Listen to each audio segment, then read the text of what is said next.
How did the Industrial Revolution lead to child labor? Imagine a time when factories were just starting to pop up everywhere, and new machines were changing how things were made. The Industrial Revolution was a period of huge change in society, culture, and history. It began in the late 1700s and lasted into the mid-1800s. During this time, many people moved from farms and villages into cities to find work. This shift created a big demand for workers in factories and mines. Families needed money to survive because living costs in the cities were high.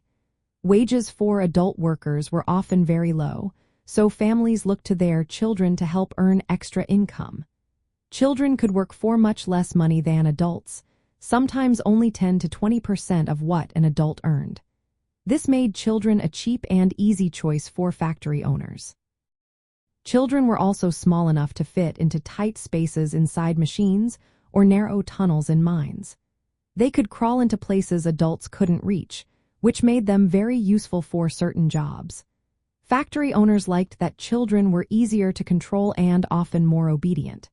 They used harsh discipline to keep children working long hours and staying productive. Working conditions for children were often dangerous and unhealthy. Many children worked 11 to 12 hours a day, 6 days a week, in environments full of dust, chemicals, and loud machines. Accidents were common, and injuries could be severe. Children faced risks like falling into machines or getting trapped in machinery. Because they worked so much, many children missed out on going to school altogether. Society at the time was changing fast. Cities grew quickly, and families faced poverty and hardship. Many families depended on the extra income from their children to survive. Without laws to protect workers, children had no choice but to work in these tough conditions.